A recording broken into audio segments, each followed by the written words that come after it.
Pastor Daniel's face froze. His hands, which had held the sacred Bible for over 30 years, trembled for the first time during a wedding ceremony. His lips parted as if to utter the traditional words, but nothing came out, only silence. A silence that cut through the church air like a sharp blade. The bride, radiant in her white dress, tilted her head in confusion. The groom, Chidi, blinked nervously, and the entire congregation, over 200 people witnessing that sacred moment, felt something was wrong in the air. But what did Pastor Daniel see? What froze a man who had officiated over 500 weddings without ever faltering? To understand what shocked Pastor Daniel at that altar, we need to go back 3 months in time. We need to meet Amara. Amara was 30 years old when her story began to change. 30 years in a community where unmarried women faced relentless pressure. She was a beloved primary school teacher, respected by parents, adored by children. But at church gatherings, family dinners, community events, Amara felt the weight of invisible judgment. Those sidelong glances that whispered without words. Still single at 30? Poor thing. Her own mother, Ngozi, a woman of unwavering faith, prayed every night for her daughter. Not for health, not for success, for a husband, as if that alone would complete her. "My daughter," Ngozi would say with tears in her eyes, "you are a blessing. But a woman without a husband is like a tree without roots. The community doesn't understand. God doesn't accept it." Amara listened in silence. She had given up explaining that she was waiting for the right man, that she preferred to be alone than to be with the wrong person. Because in her culture, those words sounded like rebellion, like pride, like a rejection of the sacred values that had held the community together for generations. But something within Amara resisted, a small yet firm voice that said, "You deserve true love, not just a husband to silence the judgments." It was on an ordinary Sunday after the service that Amara met Chidi. He appeared like a fresh breeze after a long drought, tall, charming, with a smile that could light up any room. Chidi was 35 and claimed to be a successful import-export businessman, or so he said. He'd recently relocated from the capital and had started attending Sacred Redemption Church, where Pastor Daniel had served as spiritual leader for decades. Chidi had a special gift. He knew exactly what to say. When he met Amara after the service, surrounded by curious congregation members, he didn't just greet her. He saw her. "Teacher Amara," he said with genuine reverence. "I've heard about your work with the children. It's rare to find someone who dedicates their life to shaping futures without expecting recognition." Those words touched something deep within Amara.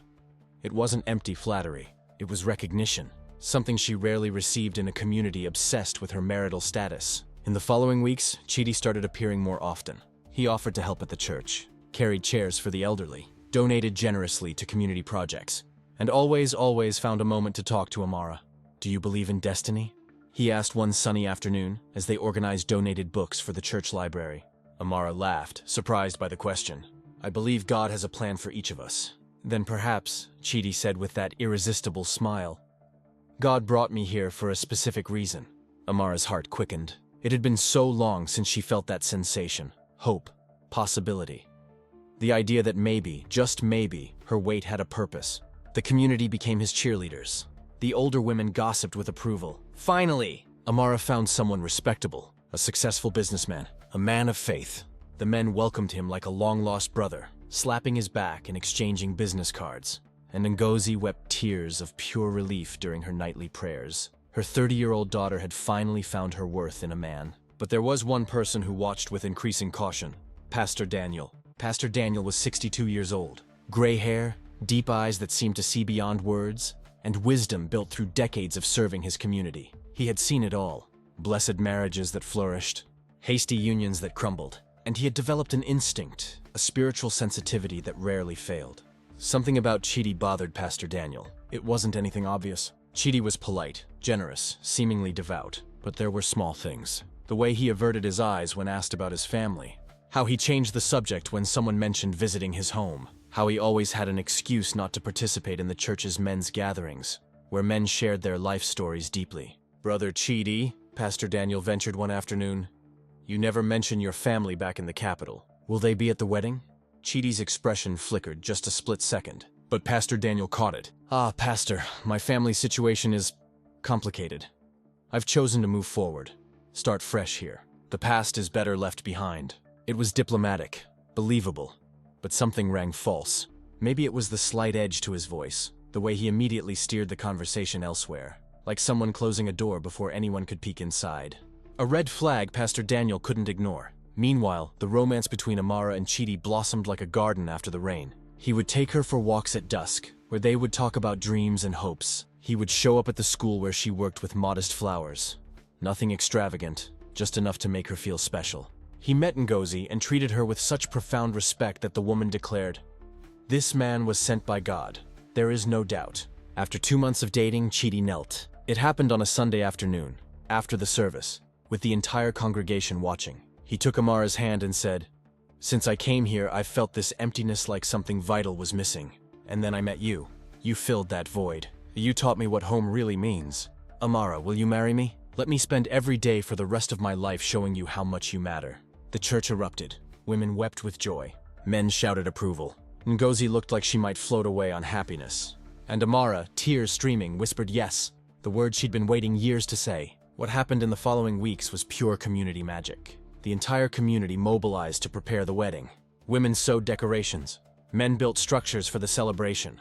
Children rehearsed songs. And Amara, for the first time in 30 years, felt completely accepted, completely loved.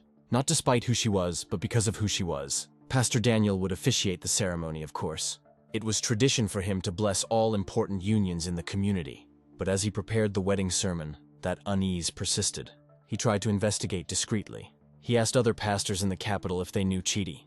No one knew him.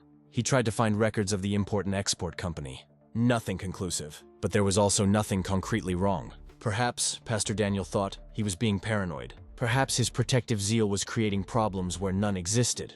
"Lord," he prayed the night before the wedding, "if there is something I should know, reveal it to me. But if this is just my old heart creating shadows, give me peace." The answer would come, but not in the way he expected. The wedding day dawned glorious. Cloudless blue sky, a gentle breeze carrying the scent of flowers, and an atmosphere of celebration so dense it seemed palpable. The Church of Holy Redemption had never seen such elaborate decoration.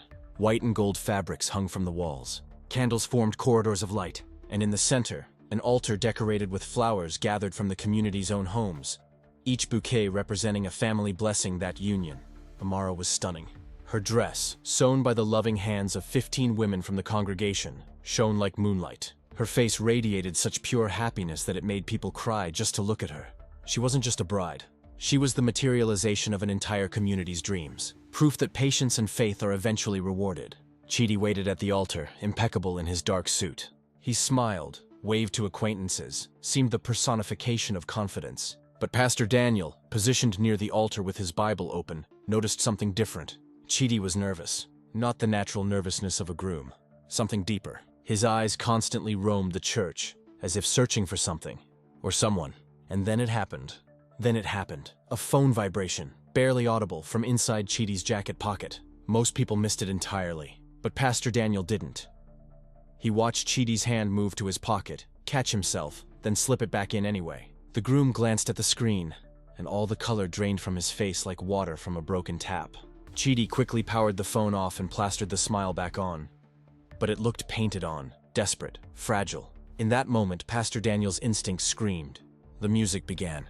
The congregation rose, and Amara, radiant and full of hope, began to walk down the central aisle. Every step she took was applauded, every smile celebrated. She was the center of the universe in that moment, the heroine of her own story of redemption. But as she walked towards the altar, towards the man who had promised to love her forever, towards the future she had dreamed of for so long, Pastor Daniel felt something terrible deep in his soul. Something was terribly, terribly wrong. The church doors were closed. The ceremony was about to begin, and Pastor Daniel, holding his sacred Bible, knew that in the next few minutes, everything would change. For Amara, for Chidi, for that entire community gathered in celebration. He just didn't know exactly how. The ceremony continued, every word of the vows carrying a weight that no one in that church fully understood yet. Chidi held Amara's hands, his eyes fixed on hers. But Pastor Daniel noticed something imperceptible to the others present. A rigidity in his jaw, a slightly accelerated blinking of his eyes, the perspiration on his forehead that didn't match the pleasant ambient temperature. "I, Chidi Okonkwo, take you, Amara Nwosu, to be my wife." The words flowed smoothly, practiced, almost mechanical. The congregation sighed in unison. That magical moment where two lives intertwine before God and the community. Amara's aunts wiped away discreet tears. Her mother smiled with radiant pride, finally seeing her daughter reach this sacred milestone after so many years of patient waiting. Amara is radiant. Her happiness is so genuine, so palpable, that it fills every inch of Our Lady of Hope Church. Her wedding dress ripples softly as she moves, the veil framing her face, illuminated by a joy that only true love can create. She believes, in every promise, in every word, in every glance Chidi directs at her in this solemn moment. Pastor Daniel feels a tightening in his chest, that instinct that comes from decades of conducting sacred ceremonies, celebrating unions, knowing people in their most vulnerable moments. Something isn't right. But how to interrupt now? Based on what? A feeling? An inexplicable unease. I, Amara Nwosu, take you, Chidi Okonkwo, as my husband. Her voice trembles with emotion, not doubt. Tears of joy stream down her cheeks. The community is completely engrossed in this moment, witnesses to a sacrament they believe to be the union of two pure souls. That's when they hear it. The double doors of the church's main entrance creak open with a loud groan that cuts through the sacred silence like a blade. The sound echoes through the stone walls, reverberating through the colorful stained glass. Windows that cast soft light upon the polished wooden pews. All faces turn simultaneously. A collective movement driven by surprise. A woman stands at the entrance. Her gaze sweeps across the chapel with laser-focused intensity, freezing the air itself. She's dressed modestly but with dignity. A blue scarf framing her face, and she carries a small child on her hip. Two other children mirror images of each other grip her legs, their curious eyes wide as they take in the sea of strangers. Confusion ripples through the congregation like a pebble thrown in still water. Whispers start. Who is that? Is she lost? Wrong church? A few people chuckle nervously, assuming some innocent mix-up. Lagos is huge, after all. Maybe she wandered into the wrong wedding, the wrong celebration. But the woman shows no confusion. There is no hesitation in her steps as she begins to walk down the central aisle, her eyes fixed on the groom. The children accompany her, their small shoes making soft sounds against the cold marble floor. Amara frowns, turning completely to observe the approach. Her expression is still gentle, perhaps concerned, but without understanding. Chidi, however, visibly pales. Color drains from his face like water down a drain. His hands, which seconds ago held Amara's firmly, begin to tremble. Chidi? Amara whispers, noticing the abrupt transformation in her groom. Do you know this woman? He doesn't answer. He can't. His throat is constricted, his breathing shallow and rapid. Pastor Daniel descends a step from the altar, positioning himself between the congregation and the couple, his instinctive role as spiritual protector automatically activating. The woman stops 3 meters from the altar. Her gaze doesn't leave Chidi for a second. When she finally speaks, her voice is clear, firm, laden with a pain that has crossed oceans and years of silence. That man, she says, her voice clear and steady, is my husband. These are our triplet daughters. The silence hits like a physical blow. No one breathes, no one moves. Nothing exists except the shocked pounding of hundreds of heartbeats. The words float in the air like poison gas, suffocating every ounce of joy that was filling this sanctuary just seconds before. Amara blinks. Once, twice. As if she could blink and make those words disappear, transform that impossible declaration into a nightmare from which she is about to wake. No, her voice is a broken whisper. No, this isn't. This can't be. Zainab, get out! Chidi suddenly shouts, his voice cracking. You're unstable. I've never seen you before in my life. This is insane. But everyone hears what's underneath the bluster panic. Not anger. Desperation, not denial. The voice of a man whose carefully constructed house of cards is imploding in real time. One of the children, a small girl with delicate braids tied with pink bows, lets go of Zainab's hand and runs towards the altar. Papa! She cries, her voice high-pitched and full of innocent joy. Papa! Papa! The child shows no doubt. There is no hesitation. She recognizes her father with the instinctive certainty that only a small child possesses. The other two follow immediately, their voices joining the chorus, Papa, Papa. They climb the altar steps with their clumsy little strides, arms outstretched, faces lit up by the happiness of seeing the father they haven't seen in so long. One of them grabs Chidi's leg, hugging him with all the strength her small arms allow. Chidi turns to stone. He doesn't push them away, but he doesn't embrace them either. He's caught between two impossible worlds, frozen in the moment of his total unraveling. His carefully constructed lie is collapsing in real time, brick by brick, with 200 people watching it happen. Amara stagger backward, hand clamped over her mouth, a strangled cry escaping. The evidence is right there, living, breathing, calling this man Papa with pure, unquestioning love. Kids don't lie about this. They don't scheme. They just know their own father when they see him.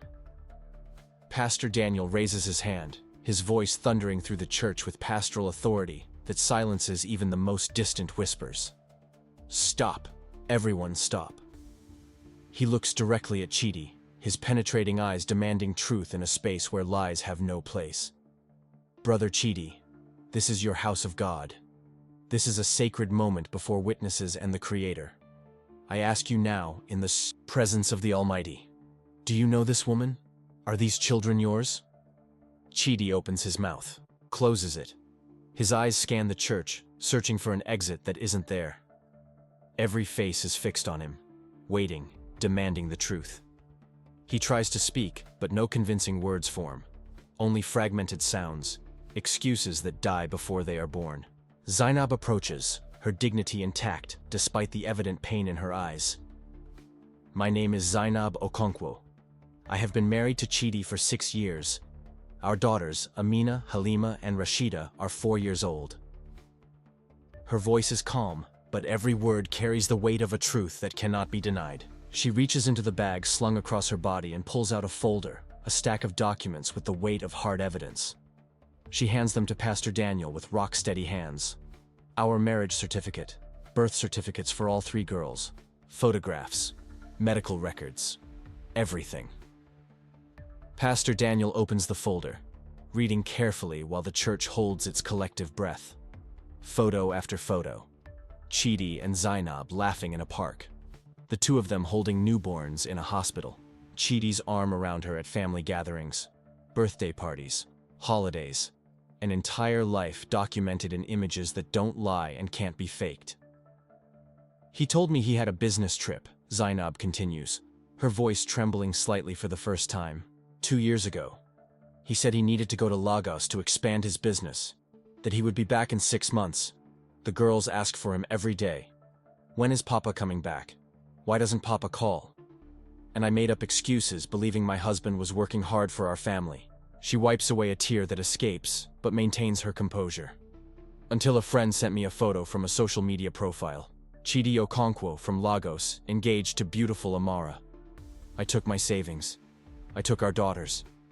And I came to seek the truth my husband denied me. Amara is shaking so hard she can barely stand. Her mother rushes up from the front row and catches her before her legs give out completely. No. No. No. Amara keeps repeating. A broken record, her wedding veil growing dark with tears that won't stop. You told me you'd never been married. You said I was first. You swore to God. Chidi's veil of denial finally tears. He cannot sustain the lies in the face of the living evidence clinging to his legs, the documents in the pastor's hands, the woman who knows every detail of his secret life. Zainab, Things were complicated, he tries, his voice pathetic, devoid of the charm he used to weave his web of deceit. You don't understand the pressure I was under. Complicated? Zainab's voice shoots up an octave, her composure finally cracking. You abandoned your wife and your 3 daughters with nothing, no word, no goodbye, no explanation. You built an entire fantasy life while those girls cried for you every single night. And now you're trying to marry a second wife while your first marriage vows are still binding before God. Is that what you call complicated? The shock ripples through the congregation in waves. People cover their faces. Others shake their heads in absolute disbelief. Amara's aunts, who were crying happy tears minutes ago, now sob with rage and betrayal. Amara's father, a big man, normally gentle, stands up with his fists clenched, only held back by his wife's iron grip on his arm. One of the triplets, still clinging to Chidi, begins to cry, startled by the palpable tension in the air. The other two soon follow, their childish cries echoing through the church, a sound of innocence destroyed by adult sins they cannot comprehend. Pastor Daniel closes his eyes for a long moment, breathing deeply. In 40 years of ministry, he has witnessed many things. Marriages saved on the brink of divorce, families reconciled after decades apart, confessions that freed souls imprisoned by guilt. But this is a desecration of everything sacred in the institution of marriage. When he opens his eyes, they hold a severity most have never witnessed. Chidi Okonkwo, his voice carries the weight of ancient authority. You stand in God's house. You stand before a sacred altar. And you came here today to commit not just bigamy in the eyes of the law, you came here to commit sacrilege in the eyes of the Creator. Chidi opens his mouth, but Pastor Daniel raises his hand. Silence. These children, he points to the weeping triplets, are your blood. This woman, he gestures to Zainab, is your legal wife before God and country. And this young woman, his voice softens, his eyes landing on Amara, is an innocent caught in your web of lies.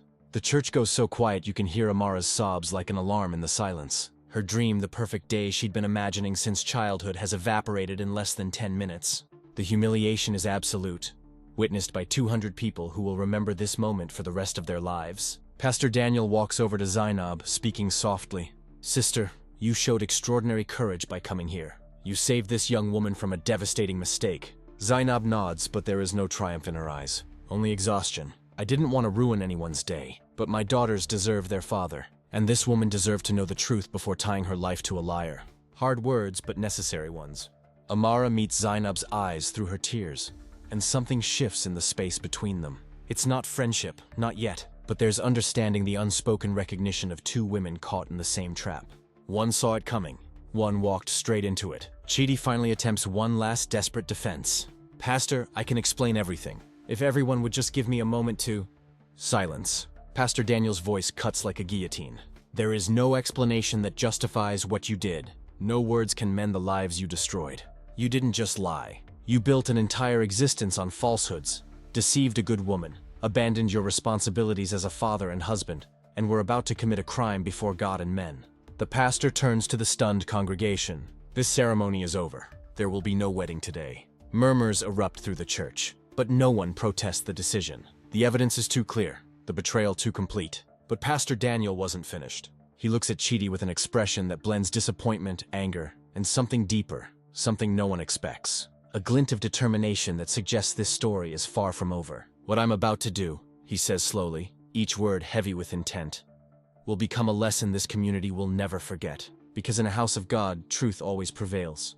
And justice, when tempered with mercy, has the power to redeem even the most lost. Everyone in the church leans forward, mesmerized. Amara looks up through her tears. Zainab holds her crying daughters closer. Chidi is pale as a ghost, his eyes wide, awaiting the judgment he knows he deserves. And Pastor Daniel, man of God and guardian of this community, prepares to do something no one could ever predict. Pastor Daniel's voice cut through the chaos like a sacred blade. No one leaves this sanctuary until the full truth is known. It wasn't a request. It was a decree. And in the African tradition he carried in his bones, this wasn't just a wedding interrupted.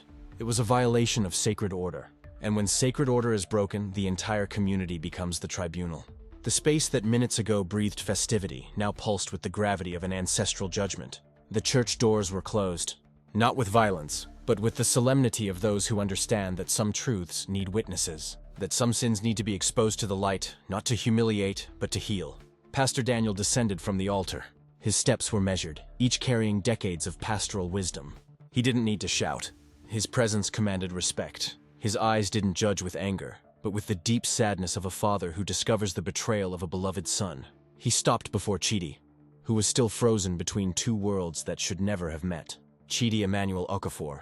The pastor's voice was low, but every syllable echoed off the stone walls. Before God and this community, you will answer. Not with excuses, not with lies, but with the complete truth. Chidi opened his mouth, closed it. His eyes searched for an exit that didn't exist. This woman, Pastor Daniel pointed at Zainab without looking at her, keeping his eyes fixed on Chidi, claims you are married to her, that you have 3 children, that you abandoned your family 2 years ago. He paused. Is this true? The silence that followed was so dense it seemed solid. 400 people held their breath as one creature. Chidi tried to speak, but only a strangled whisper emerged. "Louder," the pastor commanded. "Your bride deserves to hear. Your wife deserves to hear. This community deserves to hear." Chidi swallowed hard. Sweat trickled down his temples. Yes. Amara let out a moan that seemed to come from a place beyond physical pain. Her bridesmaids held her as her knees buckled. "Yes, what?" Pastor Daniel pressed, relentless. In the tradition of his culture, the truth could not be half extracted. It had to bleed out completely. "Yes, I am married to Zainab." The words came out like broken glass. "Yes, we have 3 children. Triplets, 2 boys and a girl." Tears began to stream down Chidi's face, but they were not tears of remorse. They were the tears of a cornered man whose carefully constructed mask had shattered in seconds. "And you abandoned your family?" Pastor Daniel continued, methodical as a surgeon removing necrotic tissue. I needed a fresh start. I couldn't. The pressure. 3 babies at once, the bills, the stress. So you ran away. I needed a second chance." Zainab's voice, which had remained silent since her dramatic entrance, finally rose. And when she spoke, there was a dignity in it that made the entire church turn. "A second chance?" She laughed, but there was no humor in the sound. Only the bitterness of 1,000 nights crying alone. "You call abandoning your 2-month-old children a second chance?" She stepped forward, and this time there was no hesitation in her movements. Zainab had carried this pain for 24 months, and now, before witnesses, she would finally unleash it. "Do you know what it's like to wake at 3 in the morning with 3 hungry babies crying, and not have money for formula? Do you know what it's like to go to the hospital alone when one of them gets pneumonia, holding the other 2 in your arms because there's no one to help?" Her voice trembled, but it didn't break. Zainab had cried all her weak tears long ago. What remained was steel. "I begged you to come back. I sent messages. I called. Your parents turned their backs on me. They said I was a disgrace, that I had trapped you into a marriage." She looked around the church. "I was 19. And suddenly, I was a single mother of triplets in a community that saw me as a marked woman." Pastor Daniel watched in silence, allowing Zainab's truth to fill the sacred space. In the wisdom of his tradition, he knew some wounds needed to be exposed before they could be healed. "My brothers helped me," Zainab continued, her voice gaining strength. "My mother sold her jewelry to buy diapers. I worked from 5 in the morning until midnight, sewing clothes, doing everything I could. And you," she pointed an accusing finger at Chidi. "You were here, building a new life, courting an innocent woman, planning a lavish wedding." She turned to Amara, and for a moment, the 2 women stared at each other across the chasm of pain that separated them. "I didn't come here to ruin your life," Zainab said, and there was truth in her words. "I came because my children deserve a father, and because you deserve to know the truth before tying your life to a man who has no honor." Amara didn't respond. She couldn't. Her world had turned to dust in a matter of minutes. It was then that Amara's 87-year-old grandmother, Mama Ngozi, rose from her chair in the front row. She had remained silent, observing everything with eyes that had seen 87 years of human life in all its complexities. "This young woman speaks the truth," Mama Ngozi declared, her voice frail but clear. "I recognize the pain of a betrayed woman. I have lived it." She looked at Chidi with ancestral scorn. "And you, young man, are no man. You are a coward. A man faces his responsibilities. A man does not run from his children." A murmur of agreement rippled through the church. The tide was turning. The initial shock was transforming into something more powerful: moral solidarity. Pastor Daniel raised his hand, calling for silence again. "Chidi, there's one more question that needs to be answered." He crossed his arms. "Why Amara? Why this specific woman?" Chidi blinked, confused. I love her." A lie. The pastor's word fell like a hammer. "You can deceive yourself, but you cannot deceive God. And you do not deceive me. So I ask again, why Amara?" The silence stretched, and then, from Amara's family section, her uncle Tunde stood up. "I know why," Tunde said, his voice shaking with barely contained rage. "Amara's family has money, land, influence. Chidi worked for my company for half a year before coincidentally meeting my niece at a charity fundraiser."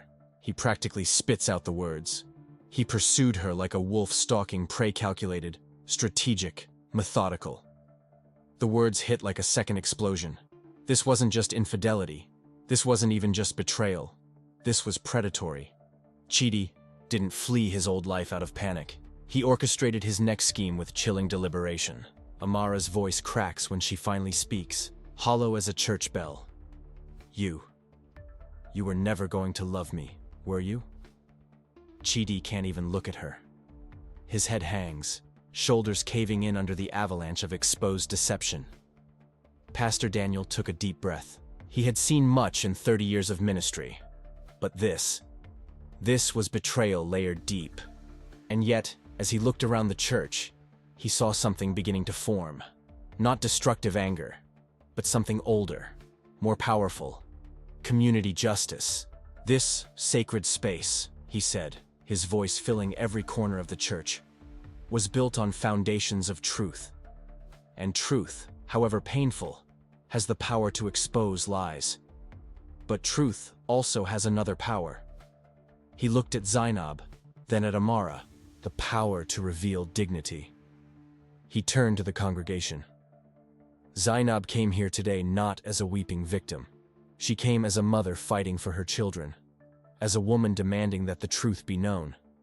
There is dignity in that. There is strength in that. He turned to Amara. And Amara, you were deceived, manipulated. But you still have a choice. You still have power. And there is dignity in how you choose to respond. Pastor Daniel walked back to the altar, his steps echoing in the attentive silence. I could simply expel Chidi from this church and consider the matter closed. But that would not be justice. That would be convenience. He turned to face them all. True justice, the justice our traditions have taught us, does not seek merely to punish. It seeks to restore. There were murmurs of surprise. Where was the pastor going with this? Two women stand before me, both wounded by the same man. One carries the pain of abandonment and poverty. The other carries the humiliation of public deception. And between them, he pointed somewhere beyond the walls, are three innocent children growing up without a father. Pastor Daniel clasped his hands. We will not allow either of these women to be destroyed by this man's sin. We will not allow these children to grow up in shame, and we will not simply cast Chidi into the streets and wash our hands. He paused, letting his words sink in. Because this is not just about a broken marriage. This is about a broken community. And a broken community demands a communal response. Zainab looked at the pastor with cautious hope. She had come expecting confrontation, perhaps some satisfaction in seeing Chidi exposed. But this was something different. Amara, still supported by her bridesmaids, lifted her head. Her tears still flowed. But something in her features had changed. She was listening. Pastor Daniel opened his arms. I have a plan.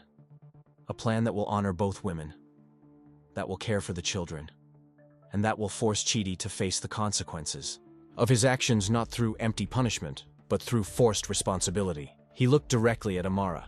But this will only work if you, Amara, choose to participate. Not out of obligation, not out of pressure, but because you choose a higher path than merely avenging your pain. The entire church waited. 400 people suspended in a single moment of choice. Amara looked at Zainab. Zainab looked back, and in that brief glance, something unsaid passed between them. Recognition, perhaps. Both were victims of the same man. Both had been reduced to pawns in his selfish game. And then Amara, in a voice that was barely a whisper but was heard by all, said, I want to hear the plan. Pastor Daniel smiled. Not with joy, but with the satisfaction of a sage who sees seeds of redemption being planted in fertile ground. Then let us sit, he said. Because what I'm about to propose will challenge everything you think you know about justice, family, and forgiveness. And as the church settled back down, no longer as wedding celebrants, but as witnesses to something far more profound, Pastor Daniel began to articulate a vision that would unite two broken families in a way no one could have imagined. Pastor's next move would not be about punishment or division. It would be about restoration through the most unlikely of alliances. And it would change not just the lives of 2 women and 3 children, but redefine what the entire community understood about redemption. But Pastor Daniel was not finished. His voice cut through the silence that followed Zainab's emotional collapse, firm and laden with purpose. Brothers and sisters, he began, his erect posture conveying ancestral authority. You have witnessed today not just a betrayal, but a a call to action that our faith and our culture command us to answer. He walked to the center of the aisle, positioning himself between the two sides of the divided congregation. When a person falls, our tradition does not teach us to turn our backs. It teaches us something deeper, something our ancestors knew well. When a member of the village falls, it is the village's duty to lift up not only the fallen, but also those forgotten by their fall. Pastor Daniel's eyes swept across the crowd. Zainab is not alone in this crisis. She has 3 children who did not ask to be born into deceit. She has bills she cannot pay alone. She has a life that was destroyed while all of us went on with ours. He paused, letting the weight of his words sink in. Therefore, here is what we will do. First, I have convened the Council of Elders to meet this afternoon. He nodded to 3 elderly men sitting in the front row, their gray heads nodding in confirmation. They will work with me to ensure that Chidi fulfills his legal obligations. Alimony, medical support, education, everything Nigerian law requires for his children. There will be no escaping this responsibility. A murmur of approval ran through the church. But the law alone is cold, Pastor Daniel continued, his voice warming. Our faith calls us to be warmer than cold justice. It calls us to be community. He turned to Zainab, who was still kneeling, but now looked up, surprise illuminating her face through her tears. Sister Zainab, this church would fail you if we merely demanded money from Chidi and left you to struggle alone with everything else. So here is my plan. Our plan. Pastor Daniel opened his arms, as if embracing the entire congregation. I need volunteers. Who can commit to providing weekly groceries for this family for 3 months while Zainab recovers and reorganizes her life? For a moment, silence remained. Then, a hand went up. Mama Ngozi, a stout lady from the 3rd row. I can, Pastor. I have my stall at the market. I can send rice, yams, palm oil every week. Another hand went up, and another. Within minutes, 7 families had committed. Who can offer help with the children? Daycare during working hours? More hands. 4 women volunteered to rotate childcare. Who has connections for job opportunities? Zainab was an accountant before the triplets were born. She has skills our community can use. Mr. Okonkwo, owner of a chain of auto parts stores, stood up. I need someone to manage my books.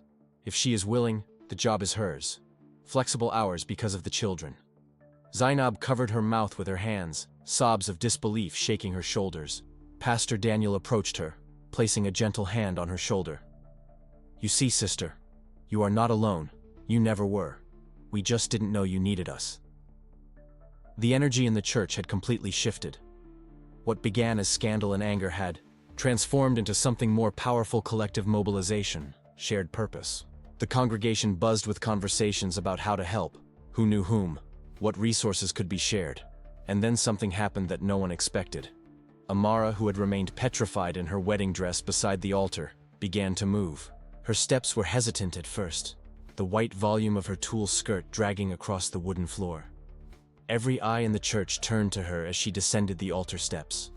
She was walking towards Zainab. Pastor Daniel stepped back slightly, giving space. The congregation collectively held its breath. What was happening? What was she going to do?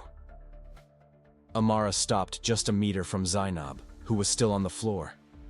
For a long moment, the 2 women just looked at each other, the bride in radiant white, the first wife in ordinary tear-stained clothes. Then Amara does something no one expects. She kneels. Right there, in front of everyone, her wedding dress billowing around her like a cloud, Amara lowers herself to be face-to-face with Zainab. I didn't know, Amara whispers. But in the chapel so quiet you could hear a pin drop. Everyone hears every word. I swear on my life, I didn't know about you. About the girls. Her tears start falling, dark spots appearing on the white silk of her dress, the diamonds catching the light as it falls. He said you 2 had ended things years ago, that it was basically over, just paperwork. He made me believe. Her voice splinters. He made me believe I was building something real, not ripping apart a family that was still alive. Zainab stiffened, her body tense, unsure how to respond. Amara continued. the words pouring out in a torrent. "I'm not asking you to forgive me. How could you? I took time from him that should have been your children's. His money went to my dowry, my apartment, my gifts, while your children—" She choked back a sob. "While your children went hungry." She reaches out, then pulls back, unsure if she has the right to touch this woman at all. "But I want you to know," Amara says, her voice building strength, "that I'm not going to disappear quietly. I'm not going to let him use me to keep bleeding you dry. I won't be his accomplice in dividing what should be yours while he takes the rest." Something transforms in Zainab's face. The walls come down. The hardness in her eyes softens. She's looking at Amara and seeing not a rival, but a reflection. Another victim of the same predator. "You didn't know," Zainab says quietly, the words coming slowly, carefully, weighted with years of pain. "I believe you." Amara exhales like she's been holding her breath for hours. "But I knew," Zainab says, her voice hardening again. "I knew he was lying through his teeth. I knew about the other woman. I just didn't know your face, your name." She locks eyes with Amara. "Now I do, and you know about me. So the real question is, what are we going to do about it?" Amara shook her head slowly. "I don't know. I don't know anything anymore." "I know," Zainab said, and for the first time since she had entered the church, her voice carried something beyond pain. It carried determination. "We stop letting him turn us into enemies. We stop fighting each other for the right to be mistreated by him." Something passed between the two women in that moment, a recognition of shared humanity, of shared victimization, of shared strength neither of them knew they possessed. Amara swallowed hard. How? How do we do that?" "First," Zainab said, and the faintest smile touched her broken lips, "you stop kneeling in that expensive dress. You'll ruin the hem." A hoarse laugh escaped Amara, surprised and genuine, but she didn't get up. Instead, she did something no one, not even herself, saw coming. She extended her arms. "I'm so sorry," Amara whispered. "I'm so sorry for what he did to you, for what I, unknowingly, helped him do." For what feels like an eternity, Zainab just stares at Amara's arms. The whole church has stopped breathing. Can forgiveness even be possible here? Can two broken women find solidarity in the wreckage of betrayal? Then slowly, like spring coming after a brutal winter, Zainab leans forward. They embrace. On the cold marble floor of Sacred Redemption Church, a bride in perfect white and a wife in worn, tear-stained clothes hold each other. All the lies, all the loneliness, all the pain, it pours out between them. They cry not as enemies, fighting over scraps, but as survivors who finally found someone who truly gets it. The church erupted. Not in shock this time, but in something much deeper: sacred affirmation. Women began to clap, the traditional rhythm of celebration and overcoming. Men shouted encouragement. Children, who had been quiet and confused throughout the ordeal, felt the shift in energy and began to smile. "Hallelujah!" someone shouted. "That's the way!" Another voice joined. "Transformation! True transformation!" Pastor Daniel, who had orchestrated much, but could not have predicted this, stood with tears streaming down his own face. He raised his hands to heaven. "This," he thundered above the commotion, "this is what the kingdom looks like. Not justice without mercy, not vengeance without redemption, but this: enemies becoming sisters, humiliation becoming empowerment, shame becoming strength." The congregation roared its approval. Mama Ngozi rushed to the two women, helping them up, engulfing them in her maternal arms. Other women surrounded them, a protective circle of female solidarity. They touched Zainab's shoulders, smoothed Amara's hair, murmured words of comfort and strength. "You'll get through this. You are stronger together. No man is worth two good women destroying each other." Pastor Daniel let the moment breathe, let the cathartic energy fill every corner of the church. This was healing happening in real time, community functioning as it should, not as spectators of someone else's drama, but as active participants in restoration. But as the celebration continued, his gaze drifted to the back of the church. Chidi had retreated into the shadows near the exit, his face a mask of shock and, if Pastor Daniel was reading correctly, growing terror. Because this was worse than any punishment Chidi could have imagined. He had not only lost both women, he had united them against him. Pastor Daniel let the women have their moment, let the congregation celebrate this unlikely victory. But he knew the work was not complete. There was one final piece to this puzzle, of accountability, a confrontation that could not be avoided.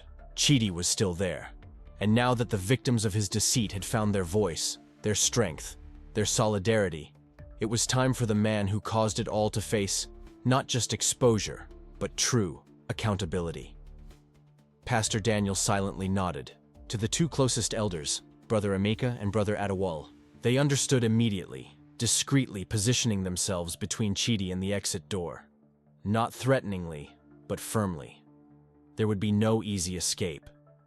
The energy in the church began to stabilize, the intense emotional outpouring naturally softening into something more sustainable. The women still surrounded Zainab and Amara, but the collective attention began to shift, because everyone sensed that something more was coming. Pastor Daniel walked slowly to the pulpit, ascended the steps, and turned to face the congregation. When he spoke, his voice carried a different weight now. No longer the tone of community mobilization, but something darker. Judicial. "Brothers and sisters," he began, and the murmuring immediately subsided. "You have witnessed something miraculous today. You have seen two women choose sisterhood over rivalry, forgiveness over retaliation, empowerment over shame." He paused. "But our work here is not complete. Because while we celebrate their strength, we must also confront his weakness." All eyes followed Pastor Daniel's gaze to where Chidi stood, now visibly trembling between the two elders. "Brother Chidi," Pastor Daniel said, and the way he used the title was laden with irony. "Please come forward." Chidi did not move. "I said," Pastor Daniel repeated, his voice hardening, "come forward. You had enough courage to be here 3 hours ago to marry a second wife, while your first wife and children struggled to survive. Surely you have enough courage to stand before this community now." Brother Emeka gently but firmly placed a hand on Chidi's elbow. It was not a choice. Chidi walked down the aisle like a man walking to the gallows. His eyes were fixed on the floor, unable to meet anyone's gaze. When he reached the front, he stood there, small and pathetic. All his previous bravado evaporated. Pastor Daniel descended the pulpit steps, standing face to face with Chidi. The church was so silent that the distant ticking of the wall clock seemed loud. "Look at me," Pastor Daniel commanded. Slowly, reluctantly, Chidi raised his eyes. "Now look at them." Chidi turned slightly, his eyes sliding over Zainab and Amara, still surrounded by their protective circle of women. "What do you see?" Pastor Daniel asked. Chidi did not answer. "I will tell you what I see," Pastor Daniel continued. "I see two women who are 10 times the human being you chose to be. I see two women who, in 1 hour, demonstrated more courage, more integrity, more faith than you have shown in years." Pastor Daniel's voice began to rise, laden with righteous indignation. "You stood here today, in this house of God, ready to make sacred vows while your other sacred vows were still active. You brought an innocent woman into your scheme. You left 3 children. 3 children. Without adequate food, without adequate clothing, without an adequate father." Each accusation hit Chidi like a physical blow. His shoulders slumped further with each sentence. "And now," Pastor Daniel said, his voice dropping to a colder, more dangerous tone, "now you will learn what true restoration demands. Not just exposure, not just shame, but accountability, real, concrete, and painful accountability."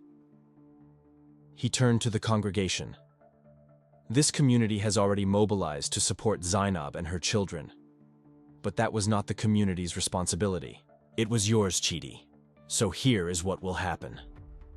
Pastor Daniel nodded to the Council of Elders. Brother Emeka opened a folder, withdrawing documents that had clearly been prepared beforehand. Pastor Daniel had expected to need them. "First, you will sign this commitment before these witnesses. 3 years of retroactive child support, plus monthly payments from now on." The amounts are in accordance with what Nigerian law stipulates for 3 children based on your income, which I have verified. Chidi swallowed hard, but did not protest. Second, you will transfer the ownership of the house in Surulere to Zainab's name. No mortgages, no strings attached. Your children deserve a stable home. Chidi's head snapped up. But Pastor, that house... It is your legal obligation, Pastor Daniel cut in, as Zainab's husband, whom you never divorced. Therefore, it is hers by right. Furthermore, consider how much you spent on Amara's apartment and tell me why your legitimate children deserve less. Chidi closed his mouth. Third, you will report to the Council of Elders monthly for at least 1 year. They will verify that you are fulfilling your obligations. Any failure to comply, and we involve the legal authorities. Understood? Chidi nodded weakly. And finally, Pastor Daniel said, his voice taking on a tone that made every person in the church lean forward. You will discover what it means to be a real man. Not a boy who wants 2 families to feed his ego. Not a coward who hides one woman from another. But a man who faces the consequences of his choices and works to repair what he broke. He paused, letting it sink in. This will be a teaching moment for all of us. Because transformation, brothers and sisters, is not just for the innocent. It is offered even to the guilty, but only if they are willing to do the hard work of real change. Pastor Daniel turned back to Chidi.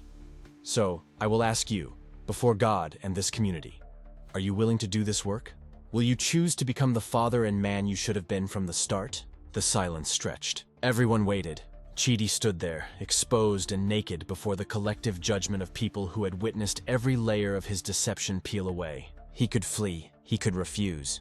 He could harden his heart and reject this painful path of accountability. But as he stood there, his gaze wandered once more to the 2 women Zainab, who had loved despite his neglect, and Amara, who had trusted despite his lies.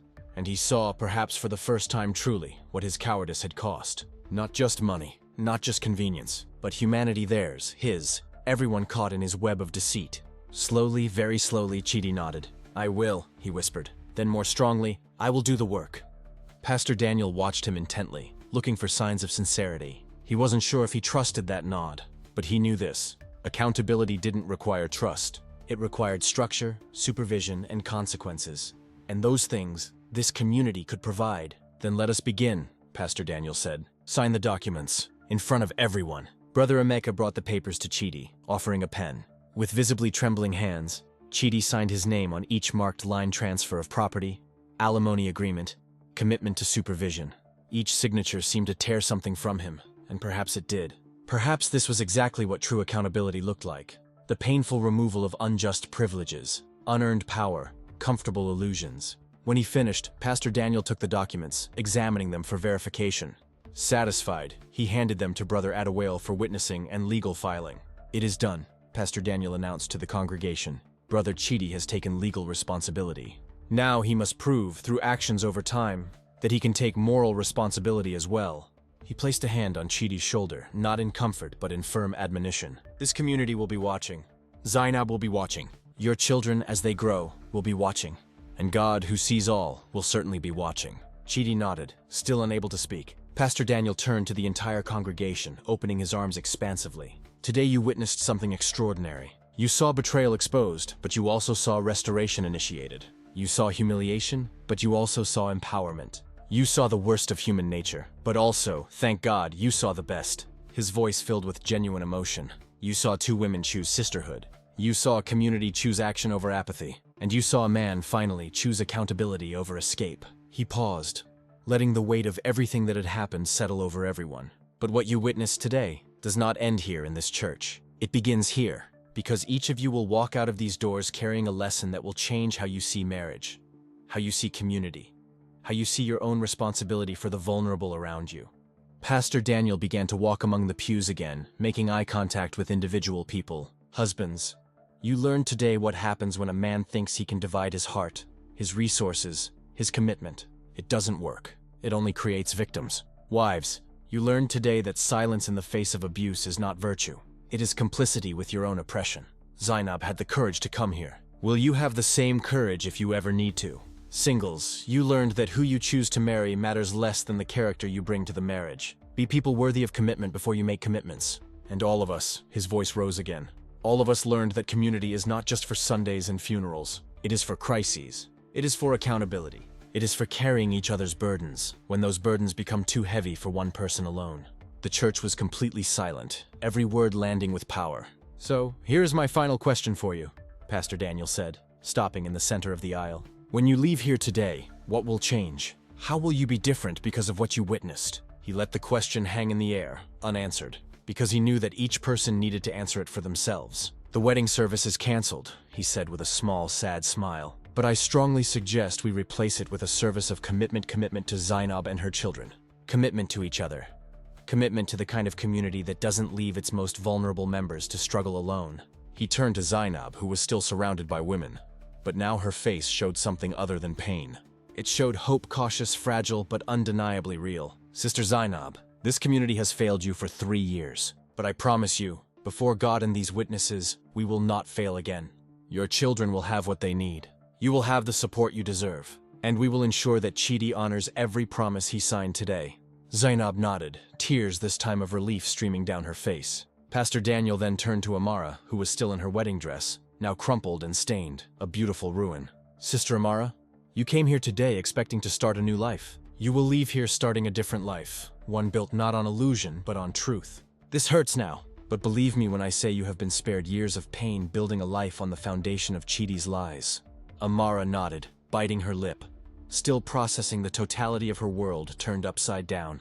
"And you too," Pastor Daniel added softly, "have the support of this community. You may not be legally his wife, but you are our sister. We will help you rebuild too." He then looked at Chidi one last time. "As for you, Brother Chidi, your path ahead is long and difficult, but it is before you. If you choose to walk it, choose wisely." With that, Pastor Daniel returned to the pulpit. He opened his Bible, turning to a passage he had marked before the service began, never imagining how perfectly relevant it would become. James chapter 5 verse 16 he read, "Therefore, confess your sins to each other and pray for each other so that you may be healed. The prayer of a righteous person is powerful and effective." He closed the Bible. Today we confessed not just Chidi's sins, but our own. Our sin of neglect, of turning our faces away from the widow and the orphan at our door. And having confessed, we now choose healing. Not just for Zainab, not just for Amara, not just for Chidi, but for all of us. He signaled to the small worship band that had been sitting in shock at the side of the sanctuary. "Brothers, lead us in a song of commitment and renewal." You know which one. The musicians, still half stunned, picked up their instruments. The drummer began a soft, steady rhythm. The keyboardist found the chords. And then the vocalist began to sing an ancient Nigerian song of restoration that generations had sung in times of affliction. The congregation, as if moved by a collective instinct, joined in. Voices that had been silenced by shock now rose in harmony, not perfect but sincere, deeply powerfully sincere. As they sang, something remarkable happened. The women surrounding Zainab and Amara began to sway, that rhythmic movement of African worship. And the two women, at the center of that protective circle, began to sway with them, together. Two bodies moving as one, two hearts beating to the same rhythm of survival and strength. Pastor Daniel watched from the pulpit, tears streaming freely down his face now, because this was why he did what he did. Not for the easy weddings or easy sermons or easy Sundays, but for these rare, sacred moments when heaven touched earth, when justice kissed mercy, when broken people found their way back to wholeness. Not because of him. He hadn't done it. He had merely created space for it to happen. God had done it, and Zainab finding courage, and Amara choosing humility, and the community choosing action, all together, weaving something that looked very much like redemption. But Pastor Daniel knew, even as the song swelled around him, that this was not the conclusion. It was the beginning of something greater, a lesson that would spread far beyond the walls of this church, reaching places and people he could never predict. Because what happened here today wasn't just about a broken wedding. It was about a broken paradigm. The old paradigm that said women should compete for crumbs of male attention, that communities should stay out of family matters, that men could escape consequences through charm and excuses. That paradigm had been shattered, and in its place, something new was being built. What exactly would be built, Pastor Daniel wasn't sure. But as he watched Zainab and Amara sway together, surrounded by love and support, he felt something he hadn't felt at the beginning of that day. Hope. Hope that real change was possible, that people could choose the harder, righter thing, that communities could be what they were meant to be, safety nets, not just for the perfect, but for the broken. The song began to fade, voices softening into a collective hum of peace. And in the silence that followed, Pastor Daniel knew exactly what he had to do next. He had to ensure that the lesson of this day didn't end when everyone went home. He had to turn this moment into a movement, a lasting change in how his church, and perhaps others, dealt with betrayal, with accountability, with restoration. But that would be work for tomorrow. For now, in this moment, he simply let the weight of what had happened settle upon all of them. Because some moments are too sacred to rush, Pastor Daniel slowly turned to Chidi, and the entire church seemed to hold its breath. The man who had orchestrated so many lies was now exposed under the fluorescent lights of the chapel, surrounded by the truth he had tried so hard to hide. His hands trembled, no longer holding romantic flowers but hanging empty by his sides. Chidi Okafor, Pastor Daniel's voice cut through the silence like a precise blade. You broke the most sacred trust. You deceived not just one woman but two. You abandoned not just responsibilities, but 3 innocent children. And you did all of this while preparing yet another lie, another betrayal. Chidi opened his mouth to speak, but no sound came out. His eyes darted between Amara, Zainab, the 3 children who watched with childish curiosity, and the congregation witnessing his public shame. Pastor, he finally managed to say, his voice coming out strangled. I can explain. Silence. Pastor Daniel raised his hand. You had years to explain, years to do what was right, years to be a man instead of a boy playing with other people's lives. The pastor paused, letting the weight of his words sink in. Then his voice shifted, no longer thunder, but quiet firmness. Now you have only one choice. You cannot undo what you have done. You cannot erase the lies or reclaim the stolen years. But you can, if you have courage, if you have true honor, rebuild what you destroyed. Brick by brick, truth by truth, action by action. Chidi looked at the floor, his hands forming fists. You don't understand the pressure I was under. No! Pastor Daniel's voice cut like a whip. There are no excuses here. No justifications. You made choices. Now you face the consequences. For a moment, Chidi looked like he was going to explode in defensive anger. His shoulders tensed, jaw locked, eyes gleaming with indignation. I worked hard to take care of everyone. Do you think it was easy? I sent money. You sent money to silence your conscience, Pastor Daniel interrupted, his voice sharp. Not to fulfill your responsibilities. Money without presence is abandonment with a bank account. The congregation murmured approval. Some women nodded, recognizing ancient truth being spoken aloud.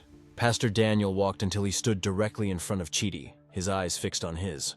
Let me tell you a story my grandfather taught me when I was young. There was a man in our village who broke a sacred promise. He lied to his brother about inherited land, and the community found out. The pastor paused, letting the story settle. The council of elders could have expelled him.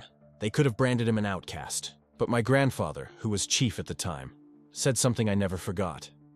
A man who breaks trust loses his humanity. But a man who rebuilds trust, stone by stone, regains something more precious than honor. He regains his soul.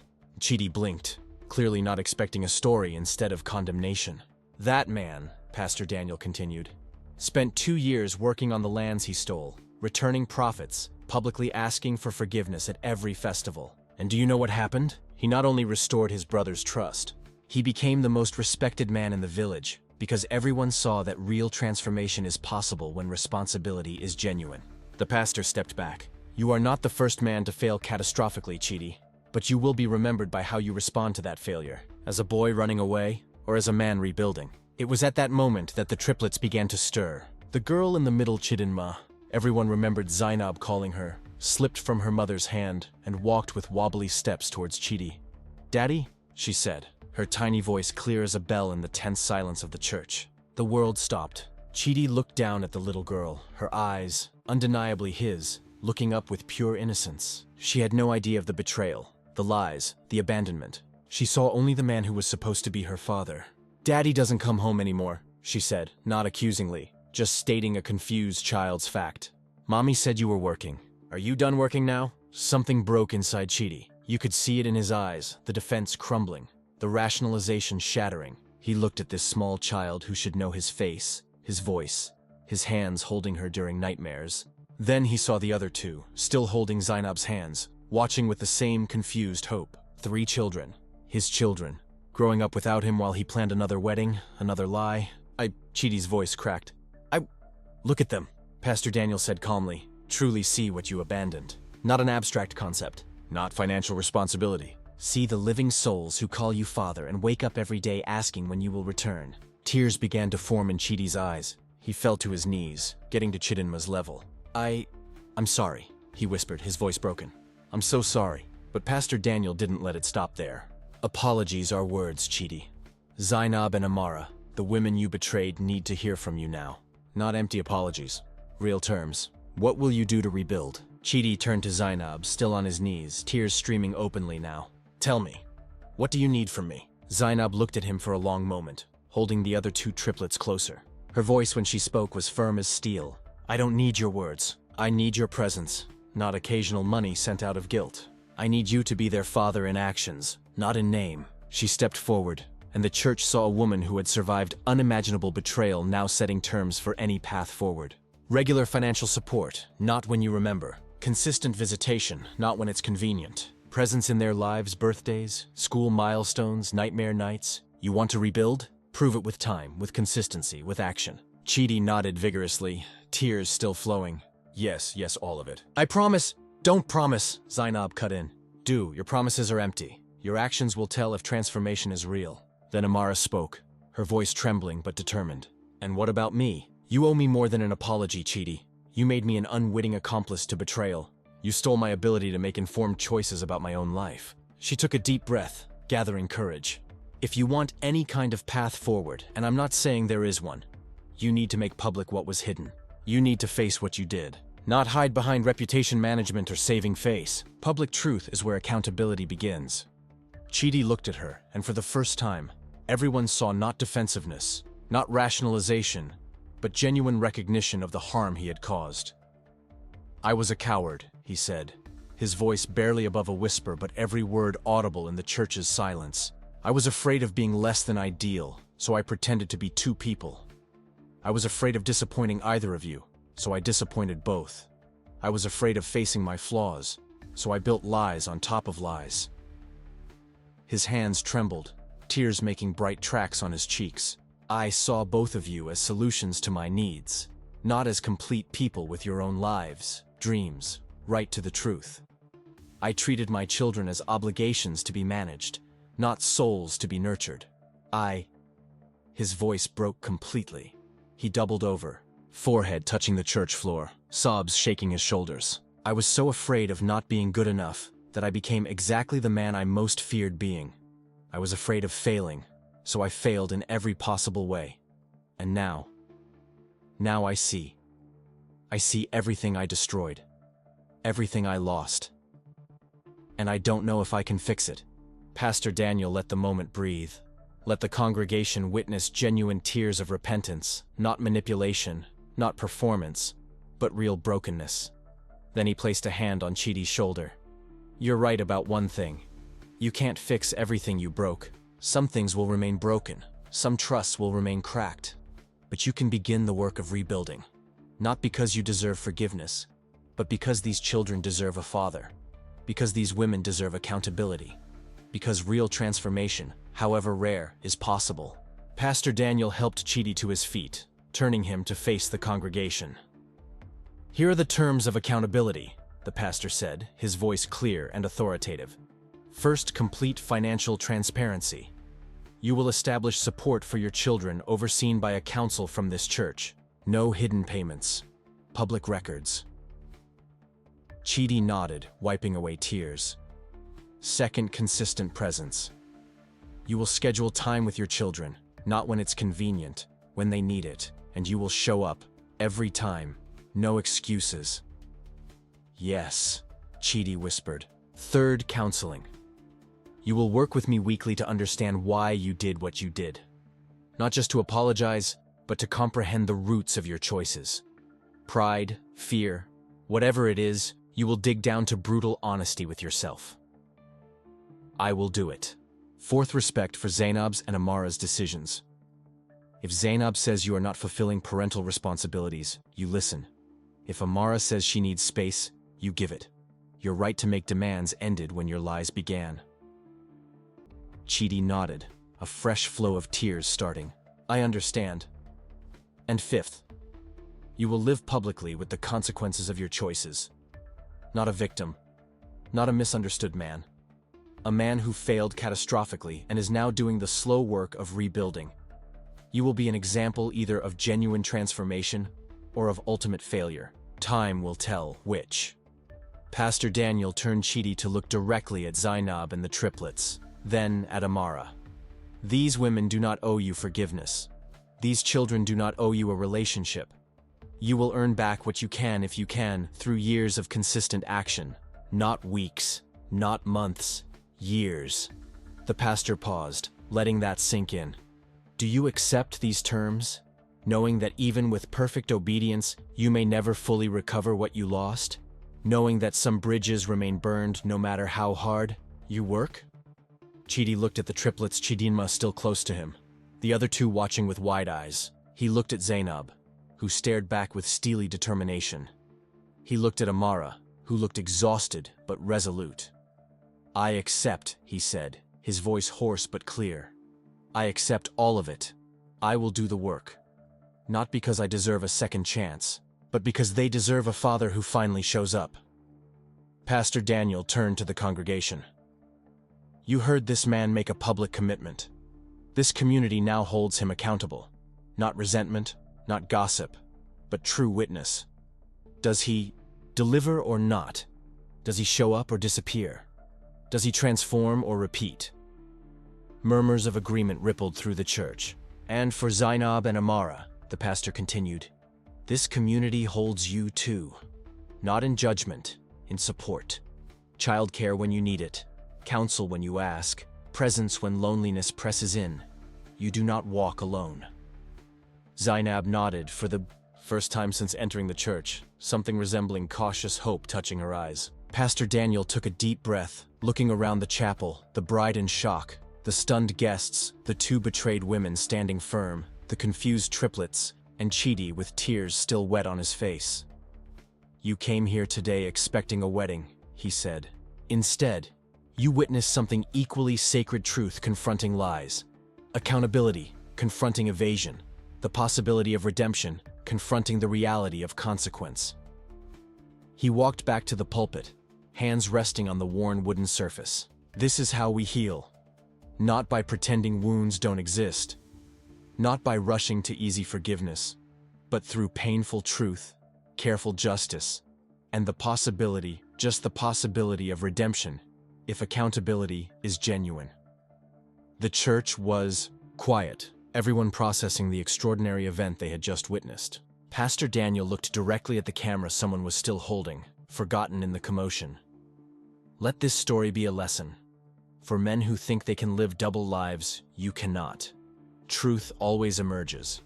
For women facing betrayal, you are entitled to accountability, not just apologies. And for communities witnessing failure, we have a role to play in both justice and possible restoration. He paused, letting those words hang in the air. But let me be clear. Transformation doesn't happen in dramatic moments.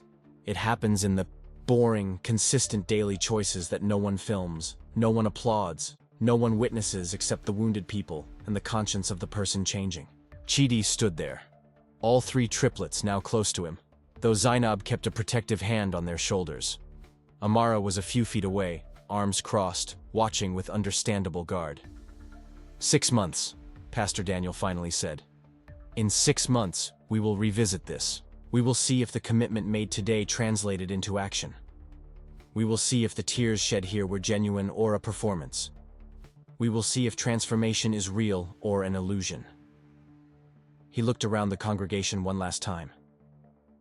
But today we witnessed that even in the worst human failures, even in the deepest betrayals, there is a path forward. Not an easy path, not a guaranteed path, but a path built on truth, accountability, and the slim but real possibility that people can change if they are willing to do the work. Pastor Daniel let the silence settle, then calmly added, and 6 months later, this church would witness a miracle no one expected. But that's a story for another day. He gestured to Zainab, Amara, and the children. Come. There's a private room where we can talk more. Practical details, next steps, the support you'll need. As they moved towards the side of the church, Chidi hesitated, looking back at the wedding guests who would never be, at the flowers that would never be used, at the future that would never exist. Then he turned and followed, not a leader, not in control, but finally, perhaps for the first time, truly following instead of fleeing. The congregation slowly began to disperse, low voices exchanging shocked whispers and observations. But a feeling hung in the air, not celebration, not easy forgiveness, but something more subtle. A cautious hope that justice and mercy, truth and transformation, accountability and redemption did not have to be opposites. That perhaps, just perhaps, with enough work and enough honesty and enough time, even the worst failures could begin the journey back to humanity. But that journey was just beginning. And the real work, the work of showing up day after day, week after week, month after month, that work was still ahead. The question remained, would Chidi do that work? Or were his tears today just another performance? In a long career of deception, 6 months would tell, and the church would be watching. 6 months later, morning arrived differently over the same community. The streets were still the same, the houses remained in the same places, but something fundamental had changed. Truth, once exposed, does not disappear. It transforms into a lesson, into wisdom, into a legacy. Pastor Daniel was in his office, the same room where it had all begun, when Chidi had appeared with his secrets and his lies. He held a recent photograph in his hands. 3 smiling children, 2 women standing side by side with dignity in their eyes. Truth hurts, he murmured to himself, his fingers touching the photograph with reverence. But it is also the seed of transformation. He had learned this not through theological theory, but through living testimony, through Zainab, through Amara, even through Chidi, who had chosen a path no one expected. Zainab's shop was on the busiest corner of the market. It wasn't large, but it was hers, completely hers. The shelves displayed fabrics she herself selected, colors she herself chose, prices she herself determined. Auntie Zainab, this blue or this green?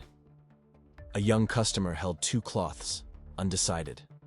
Zainab smiled, that smile that 6 months ago seemed impossible. The blue brings out your eyes, but the green matches your skin tone. She picked up a 3rd fabric, a deep blue-green. This one? This was made for you. The young woman laughed, delighted, and took all 3. The shop bell chimed again. Mama Chioma entered, followed by 2 other women from the community support group. They weren't just there to buy, they were there to witness. They were there to celebrate. Look at you, Mama Chioma said, her hands touching the fabrics with genuine approval. 6 months ago, you were broken on the church floor. Today, you are an entrepreneur. You are an inspiration. Zainab felt tears welling in her eyes, but they were different tears from those she had shed at the altar. It wasn't magic, Mama. It was hard work. It was the microcredit you all helped me get. It was the help with the children. It was courage, Mama Chioma interrupted firmly. Courage to accept help. Courage to rebuild. That too is strength, my daughter. Through the storefront, Zainab could see the school in the distance. Her triplets were there now, all in uniform, all learning. Chidi's child support paid for the school. Her business paid for everything else. She didn't depend on any man to survive. And that, she had discovered, was a kind of freedom no marriage could offer. Across town, in a simple but clean community room, Amara sat in a circle with 7 other women, all young, all carrying that look she recognized immediately. The look of someone who discovered the man she loved was a lie. He said he worked out of town, one of the women whispered, her hands trembling as she held a teacup. But he was with another family, another wife, other children. Amara felt the familiar pain echo in her chest, but now she knew what to do with that pain. Transform it, use it. I know how you feel, she said calmly. I was pregnant when I found out. Pregnant and planning a wedding. And when the truth came out, she paused, letting the silence speak. When the truth came out, I thought I would die of shame. The women leaned forward, hungry for hope. But you didn't die, another woman said softly. You're here. I'm here, Amara confirmed. And not just surviving, living, truly living. She opened her bag and pulled out a photo. Her son, now 9 months old, smiling at the camera. This is Daniel, named after the pastor who saved my life by telling me the truth. How did you forgive? The question came from a younger woman, her eyes swollen from crying. Amara considered the question carefully. I didn't wake up one day and forgive. Forgiveness isn't a moment, it's a process. She looked at each woman in the circle. But do you know what helped me? Understanding that his betrayal didn't define my worth. His lie didn't erase my truth. She saw heads nodding, saw tears falling, saw something ignite in the eyes of those women. Recognition. Possibility. Today, I have a job I love. I have a healthy son. I have friendships that sustain me. She smiled, and it was a complete, genuine smile. And I have a sister I never asked for, but who was given to me through the worst experience of my life. Chidi was on his knees on the living room floor, assembling a simple puzzle with 3 girls who watched him with cautious curiosity. Not with love yet. Love had to be earned, but with recognition, with gradual acceptance. Does this piece go here, Daddy? The eldest of the triplets held a blue piece. The word Daddy still made him choke up with emotion. He didn't deserve that word. Not yet, but he was working to earn it. You have a good eye, Chidinma, he said softly, helping her fit the piece. Just like your mother. Zainab was in the kitchen preparing tea. She wasn't preparing it for him out of affection. She was preparing it because she was polite. Because she had chosen forgiveness, even if forgiveness didn't mean reconciliation. When he arrived at the door 6 months ago, with his first child support payment and a simple request to meet his daughters, she almost slammed the door in his face. Almost. But then she remembered Pastor Daniel's words. Punishment doesn't change men. Responsibility does. So she opened the door. She set rules, supervised visits, punctual child support, absolute respect. And Chidi, surprisingly, had obeyed every single rule. Every single one. It's time, Zainab called from the kitchen, her voice firm but not cruel. Chidi nodded, starting to put away the puzzle. The girls protested, but he was firm. Daddy needs to go, but I'll be back next Saturday. I promise. You promised before, the middle one said with the brutal honesty of children. Chidi swallowed hard. I know, and I broke many promises. He looked at the 3 girls, his daughters, his responsibility, his legacy. But these new promises, these I will keep, even if it takes the rest of my life for you to believe me. Zainab walked him to the door. On the way, he handed her an envelope, this month's child support, and extra for school supplies. She took the envelope without touching his hand. Thank you, Zainab. He hesitated. I know I can never fix what I broke, but I want you to know I'm trying. Not to win you back. I lost that right, but to be the father they deserve. She looked at him for a long moment. Keep trying. Actions speak louder than words. And then she closed the door, not with anger, but with boundaries, with dignity. The most improbable friendship was born from the deepest tragedy. Zainab and Amara sat in the small garden behind the church, their children playing together on the grass. The triplets taught little Daniel how to roll a ball. He laughed, delighted with the older sister's life had given him. Have you ever thought, Amara said softly, watching the children, that if Chidi had been honest from the beginning, we would never have met? Zainab considered the question. I think about it every day. She took Amara's hand, squeezing it tightly. And every day I'm grateful for you, even if I wish our circumstances were different. Me too. Amara rested her head on Zainab's shoulder. You've become the sister I never had, the family I chose. They remained silent for a moment, watching the children. 4 lives that could have been defined by shame and secrecy. 4 lives that now grew in the light of truth. People still talk, Zainab murmured. In the market, on the street. Look, it's Chidi's women. Let them talk, Amara replied with quiet strength. We are not Chidi's women. I am Amara, a trauma counselor. You are Zainab, a businesswoman and an incredible mother. He is just a footnote in our stories. Zainab laughed, a sound that still surprised her when it emerged. When did you get so wise? I learned from you, Amara smiled. You taught me that strength isn't never breaking. Strength is rebuilding yourself, piece by piece, even when everyone says you should remain broken. Pastor Daniel appeared at the back door of the church, observing the 2 women and the children. His heart filled with something he could only describe as profound gratitude. He walked to them, his hands carrying 2 glasses of fresh juice. May I join you? Always, Pastor, Zainab said, making space on the bench. He sat, watching the children play. You know your story is changing this community. Amara looked at him, curious. How so? In premarital counseling, he explained, I now tell your story. Obviously without names, but I tell about a man who tried to live 2 lives, and about 2 women who refused to be defined by his betrayal. He paused, letting the words settle. 3 weddings have been canceled in recent weeks. 3 brides discovered truths before the altar. And do you know what they all said? Zainab and Amara shook their heads. They said, I want to be brave like those women. I want to choose truth over convenience. Tears glistened in Amara's eyes. Our pain became protection for others. Your courage became a beacon, Pastor Daniel gently corrected. Pain is inevitable, but transforming pain into purpose, that is a choice. And you 2 chose magnificently. Zainab looked at the triplets, at little Daniel, at Amara beside her, at the pastor who had risked everything for the truth. I still get angry sometimes, she admitted. I still feel the injustice of what he did. That is human, Pastor Daniel said. Forgiveness does not erase injustice, but it frees you from the prison of resentment. And justice? Amara asked.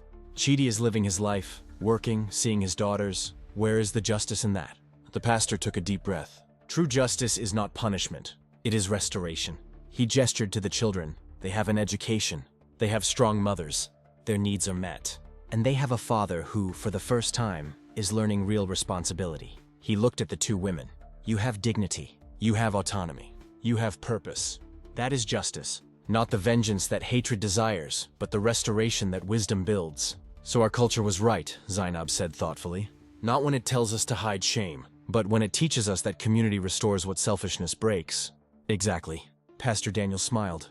This is our true cultural strength. Not silencing difficult truths, but facing them together.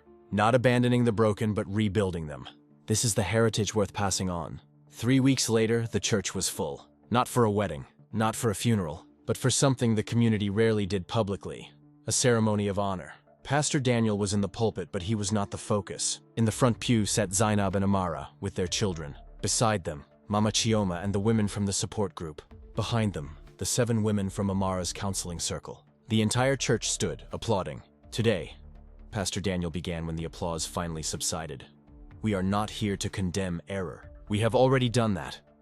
We are here to celebrate restoration, to honor courage. He gestured to Zainab and Amara. These women could have chosen the path of hatred. They could have chosen to destroy each other, to compete for victimhood, to live forever in the shadow of betrayal. He paused, letting the silence amplify his next words. But they chose something our modern culture has forgotten. They chose shared dignity over isolated shame. Murmurs of approval echoed through the church. Brothers and sisters. He continued, his voice growing in intensity.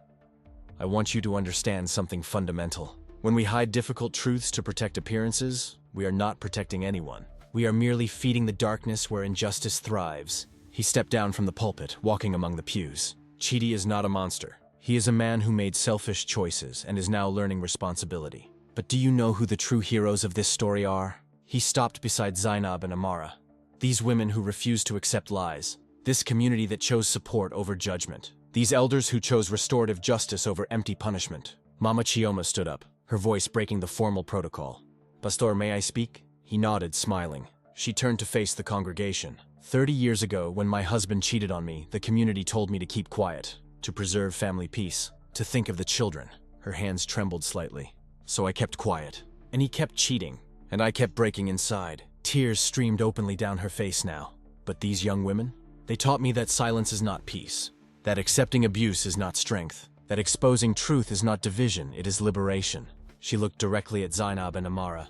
You saved not only yourselves, you saved the next generation of women in this community from repeating our mistakes. The church erupted in applause again. Women of all ages stood up, some crying, some nodding, all witnessing the change happening in real time.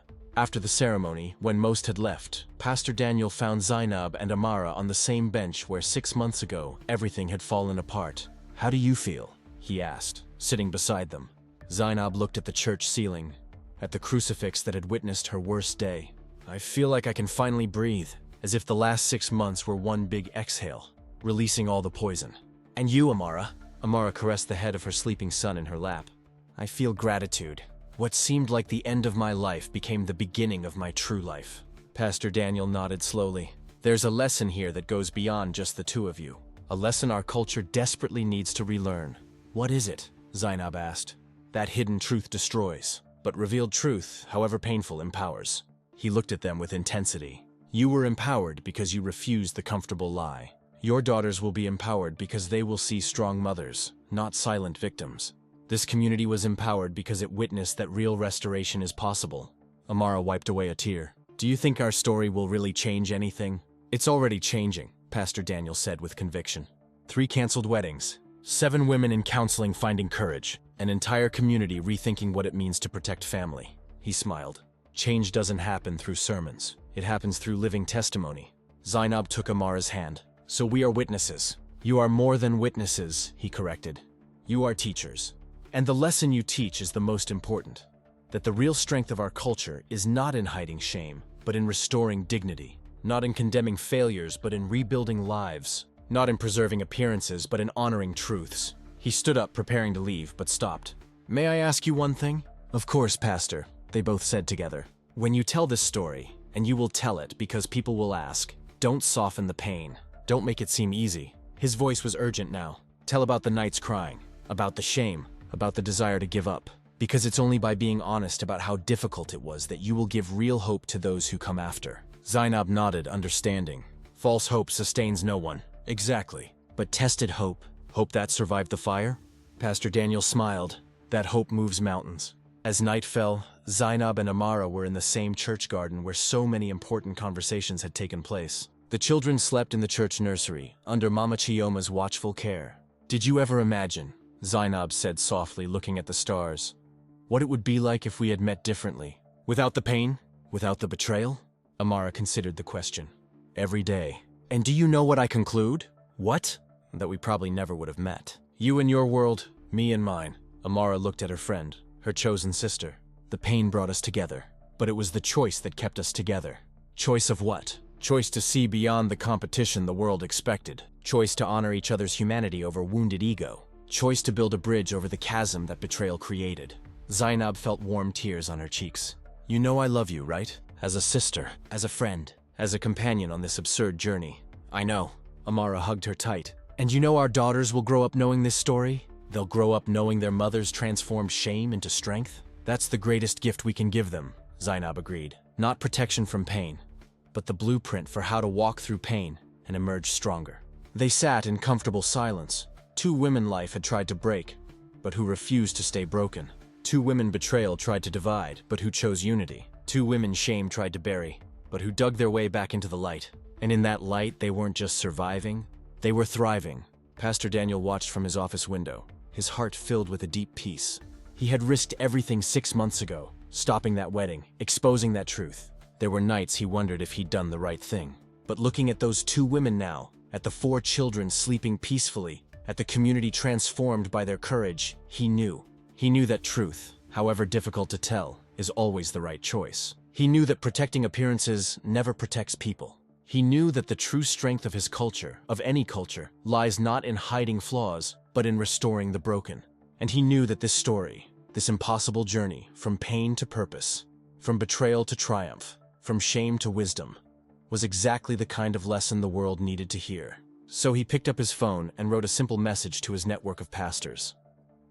I have a story to share, a story about truth, restoration, and the true meaning of community strength. When you can gather, I'd like to tell it, because some stories are too valuable to remain silent. Some stories need to be told, retold, passed down as an inheritance, not as entertainment, but as living wisdom, as a beacon for those still lost in the darkness of lies, as proof that truth, no matter how painful, is always the path to real freedom. And so, under the African stars that had witnessed countless generations of stories, this particular story found its place in the great tapestry of human wisdom. A story about a pastor who chose truth over comfort, about 2 women who chose dignity over competition, about a community that chose restoration over condemnation, about children who will grow up free from the secrets that poisoned the previous generation. This isn't just their story, it's our story. The story of every time we choose difficult truth over comfortable lies, of every time we choose to restore instead of destroy, of every time we choose to believe that broken people can be rebuilt, that fragmented families can find new forms, that divided communities can heal. Hidden truth destroys slowly, silently, completely. But revealed truth, even if it arrives like a storm, brings with it the possibility of clear skies, of fresh air, of new beginnings. And if this story touched your heart, if it resonated with something in your own journey, then share it. Not because it's dramatic, not because it's entertainment, but because it's true. Because somewhere, someone is living their own version of this story. Someone is trapped in lies they didn't create. Someone is contemplating whether to expose difficult truth or accept comfortable lies. Someone is wondering if they can survive the storm of honesty. And for that person, this story can be the beacon they need, the proof that survival is possible, that restoration is real, that truth, no matter how painful in the moment, is always the path to freedom. Share this story. Let it travel. Let it find those who need to hear it. Because truth is our greatest inheritance. And stories like this are how we pass it on. From heart to heart, from generation to generation, from darkness to light, always.